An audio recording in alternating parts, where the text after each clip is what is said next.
I want to bring in ABC News contributor and senior entertainment reporter, ESPN's Anscape, Kelly Carter, and ABC News legal contributor Brian Buckmeyer for more on this. Thank you both for being on.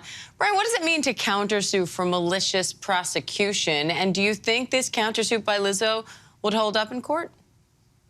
Well, good morning. So malicious prosecution is when you sue someone saying that they knowingly and maliciously put out baseless claims against you. You can do it against a prosecutor if you're charged criminally, but you can also do it in a civil matter. What they've got to show is that there was an unreasonable grounds to bring these claims and you did it maliciously.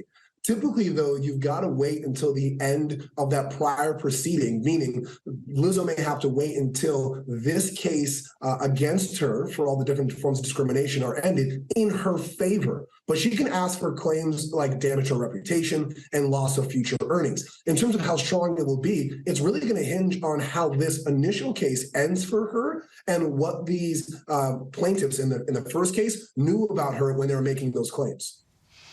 Kelly, we saw you speaking to some of the dancers about Lizzo's response. What else did they tell you? Yeah, essentially they said that while, you might see photos of them happy with Lizzo, that they felt that they had to do this in order to continue being booked for her tour or to get those coveted kind of one-off dance spots. This is a situation where they're not unionized. And so they felt like in order to be in good favor, they had to show up even in places where they felt uncomfortable. And I think really another strong point that they made is, change this to another workplace environment. Let's say this is an accounting firm instead. Like, would we find some of the behaviors that they are alleging against her incredulous? Brian, 6 months before this lawsuit, 14 other dancers who appeared in the HBO documentary settled a dispute over payments, according to the LA Times. Could this earlier settlement affect Lizzo in this new case?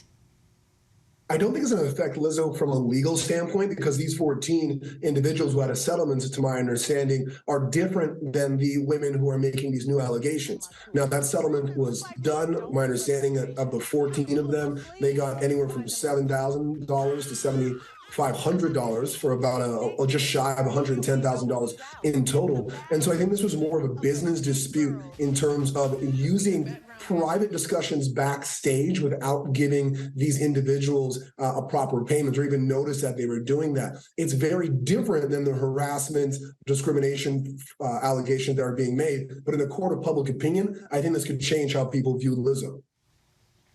Kelly, Lizzo is known for her positivity. So how do you think this all plays into her reputation right now? It's definitely stinging her reputation. Lizzo, like you said, she's known for her positivity and also specifically body positivity and supporting women who don't look like what images have told the rest of the world that women are supposed to look like. And I think that really is ultimately what the dancers were probably say that they were most shocked by and surprised by, is that they thought that this was going to be a unique experience for them because unlike perhaps dancing in other places, they didn't have to feel ashamed of what they look like, what their bodies look like. And I think that message really was delivered once they filed this lawsuit against Lizzo. And, certainly we've seen some fan backlash because of that. Brian, what do you think happens next in this case? It's discovery, or in other words, show me the receipts. I think both sides now have come to the table with an initial claim, and now a countersuit is coming. And so it's going to come down to depositions. Who said what? Who saw what?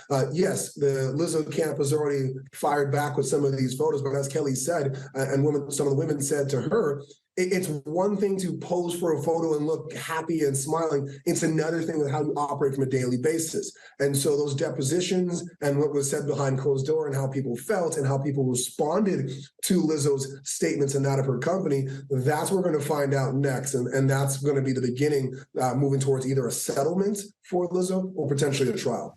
All right, Kelly Carter, Brian Buckmeyer, thank you both.